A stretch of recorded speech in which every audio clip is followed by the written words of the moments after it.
How long are we going to let everything we do take away from who we are? And when I say that, I'm really just meaning I feel like a lot of us lose who we are in everything that we do and everything that's outside of us.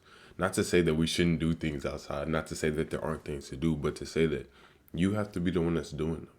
And I realize that sometimes we boast of this sort of ego, this sort of identity ahead of ourselves and sort of allow it to perform our actions, allow it to do certain things. And then at the end of the day, when something makes that crumble, then we're left with nothing. And that's why I feel like it's important to start where your foundation is and sort of learn to return to yourself. Learn to give yourself, I guess, enough presence to truly be one with the moment. I think a lot of us are sort of in this journey of becoming like, oh, I want to become this, or I want to do this, I want to do this. But in reality, I feel like we're really just returning. I feel like it's not about discovering yourself, but becoming more aware of what's already here. And I think in doing that, you sort of give yourself a better opportunity at, seeing others and seeing the world in a way that's going to actually benefit you. I think the return is sort of alluding to this idea that, who we are is not necessarily fixed, but is meant to be. In the sense that like everything happens for a reason and all things lead to one thing, like the law of accumulation. Like each and every one of our actions, choices, and steps have led to the point that we are at today. And I think if we want to get any further and want to progress anywhere past where we are currently, it's about being here. Being here to make that progression and being here to, I guess, give ourselves enough to get from each one of our situations. When we don't return to ourselves, when we don't allow ourselves to sort of be the ones navigating our own lives, then it feels like it's being navigated for us. Not necessarily in a good way, like, ooh, like, something else is guiding me, but in a way of, I don't know what's going on, but things are happening. I think a lot of us are in that mentality that, everything will work out eventually, and I think it will.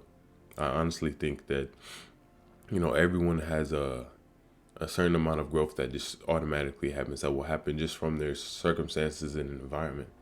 But what I'm realizing is negative things are going to make you negative. And it's important to sort of understand yourself enough to grow out of negative situations and grow out of positive situations as well. Not necessarily allowing your dependence to be solely on the situation and environment that you're in. If we do that, then I feel like who we are isn't necessarily based on us, but more so based on where we are at. And I think if we want any type of real growth, it has to not necessarily be dependent on an environment. I feel like if it's real growth, if it's real change, if it's real anything, then it's consistent no matter what. So I think the return to yourself is sort of about consistency. It's about, sort of embodying the person that you want to be in all aspects of your life. And I was reading the other day about walking meditation. And it sort of states sort of the same thing. Like you have to understand where you want to go to a better extent.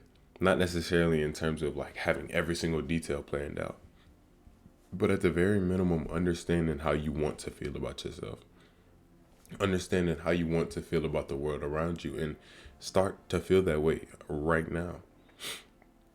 How would I feel if I got, all the money? How would I feel like if I got my dream career? How would I feel if I achieved this is and other?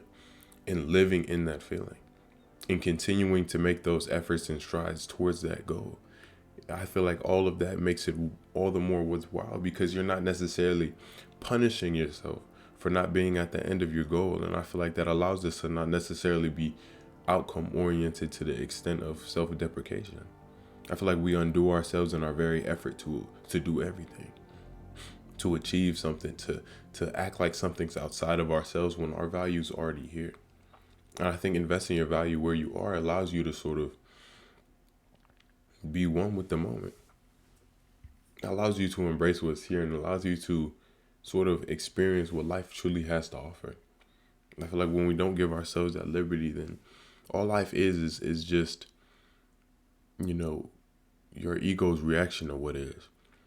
And I'm realizing even with myself, like sometimes you really have to accept the world in order to accept yourself.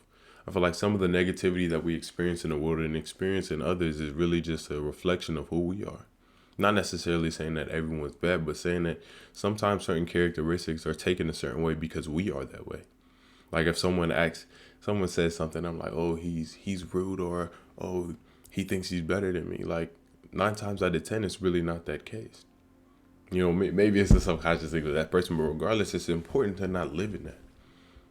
You know, I had a conversation with a respected peer the other day, and I had asked him, "Do you feel like you're emotionally intelligent?" He was like, "Yes, but I feel like I'm more emotionally disciplined."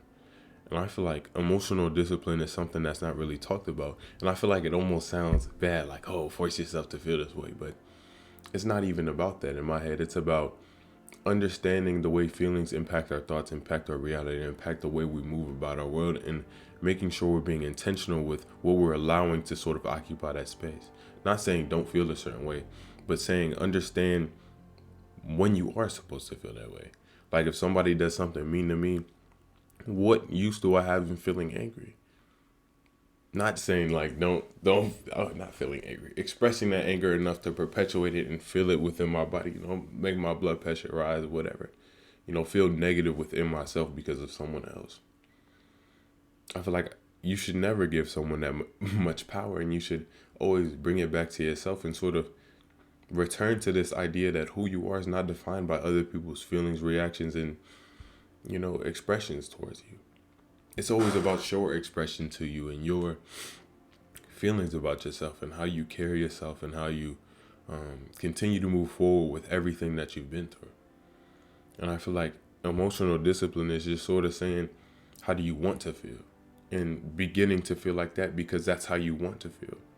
Giving yourself exactly what you need for each and every one of your situations in order to live a life that you actually deserve, actually want. Because I'm realizing, you can't control every external circumstance. You can't always control the environment you're in. What you can control is your perspective. What you can control is how you feel about yourself enough. And I feel like if we are able to invest enough love within who we are, then no matter what situation we go in, no matter what experience we sort of cultivate, as long as we're a part of it, we will find that love within it. And that's why I feel like I said in an old video, like, love yourself so to the point where, everything around you is sort of an expression of that love, an embodiment of it. And not to say in a narcissistic way, because I feel like that love for other people comes from that too. I feel like it's really about allowing others and allowing yourself. Because if you have any type of disdain and hate for yourself, you're not going to allow other people to be as prominent as they are. I think we always keep people, when we're insecure or have like an ego problem, we always try to keep people below us, at least in a mental sense. When in reality, there is no grounds for comparison and there is no competition. All of us are all individuals. And I feel like the greatest part about having an individual experience is being able to experience it as an individual. And I think if we don't give ourselves that liberty, then there's no point. It's not about what this person did or what that person did. It's about who you are. I feel like a lot of us always compare our part of the journey to someone else's part of the journey when that's not always, a true determiner of who's, better or what type of success this is, that, and the other. I feel like the only way to truly progress on your path in a fast manner, or the best way, the fastest way, whatever, we'll just say the fastest because people are goal oriented, is to be you. Be where you are and have positivity and love for who you are enough to keep walking on the path regardless of the obstacles. Sometimes you might have to change direction. Sometimes you might have to take a step here, and there. But that doesn't matter. Because it's not about taking steps. It's about being there. It's about being on the path and recognizing that the path is truly you. The second you can affirm yourself enough to get over an obstacle, it's not even an obstacle anymore. The second you're able to, give yourself enough to take a step, it's not really about, oh, can I take the step? It's about doing it. And I think affirmation is what allows us to create, because it stops being about, that question of whether or not you can. I feel like the best way to find out is to actually do.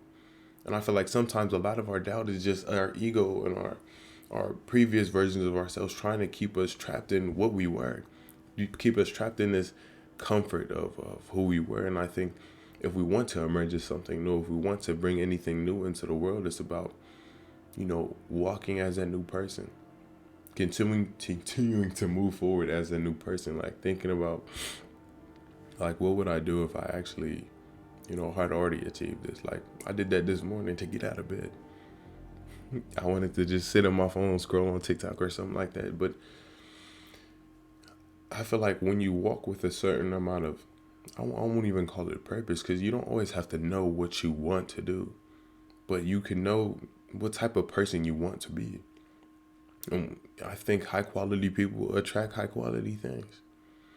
I think if you invest enough value in yourself to actually act upon it and be disciplined upon who you are, allowing your thoughts and actions to sort of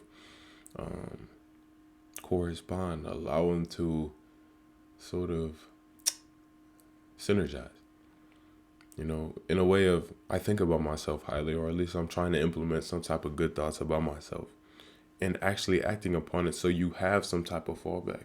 I feel like our mind is always going to create certain scenarios and create certain things. And I feel like if our vessel, if who we are isn't embodying that certain something, then of course our mind is going to have viable reason to say, oh, nah, that's not the case. And then start playing some negative thought loop. And I think that's why a lot of us compound upon our negativity, because we aren't realizing that, our certain thoughts and actions always loop back into each other. And I think if we allow it to loop long enough, it becomes chronic. It becomes inherent to who we are.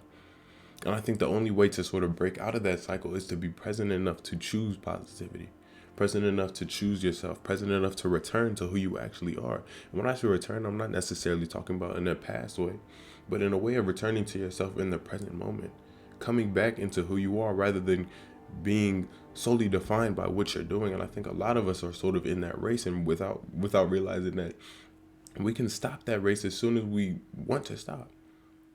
We win that race as soon as we stop racing. As soon as we stop giving our energy to this idea that we have to be somewhere else other than where we are.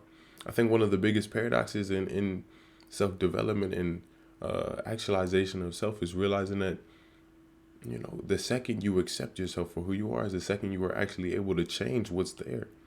I feel like we always try to, solve ourselves and turn ourselves into something better and be the perfect person. But if you don't look at all sides of the Rubik's Cube, you won't be able to solve that motherfucker. You won't be able to solve it. You have to be able to sort of see all aspects of your character. I don't necessarily mean, when I say all, I don't necessarily mean every single aspect, because there's always going to be new things. But I think at the bare minimum, we have to look at the parts of ourselves that are seeking our change. We have to look at the things that are holding us back from being where we want to. And it's just about sometimes asking ourselves those questions. I want to be this way. What's stopping me? Oh, because I think this. So start attacking that thought. Not necessarily in a way of overt anger or aggression towards that thought.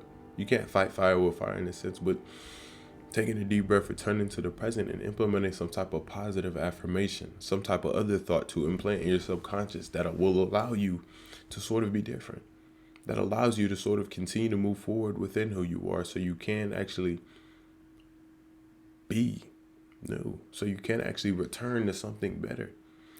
And I think that's overall what it's about. I feel like if we can truly occupy the space that we take up and use it, not necessarily, I won't say solely for our benefit, but use it intentionally, then a lot of our problems and a lot of our worries and anxieties will be gone. Sometimes I feel like stress is just the presence of inaction. Like, I'm stressed about this because I haven't acted upon it. I'm stressed about what I'm going to do in my future because I'm not acting upon it. And I think the best thing we can do is be present enough to act, present enough to do. A goal without action is really just a thought. So it's important to keep your dreams in reality instead of just in your head, and allow yourself to live in reality too. And when I say reality, I don't necessarily mean, exactly what people telling you is they're going wrong, but, live in your own world to an extent. Understand that each and every person is living in their own personal heaven or hell. And it's important to sort of contribute to your own positivity enough to recognize that there are possibilities out there and you don't know, and nobody knows what's going to happen in the future. So in embracing that unknown, it's about being positive enough to understand your opportunities and see them when they arise. So yeah, if you made it this far in the video, Thank you all so much. I really do appreciate each and every one of you. Hope the new year is treating you all well. A lot more on the way. I'm gonna try to get these podcasts churning. All in all, thank you. Keep being y'all. Keep being great. And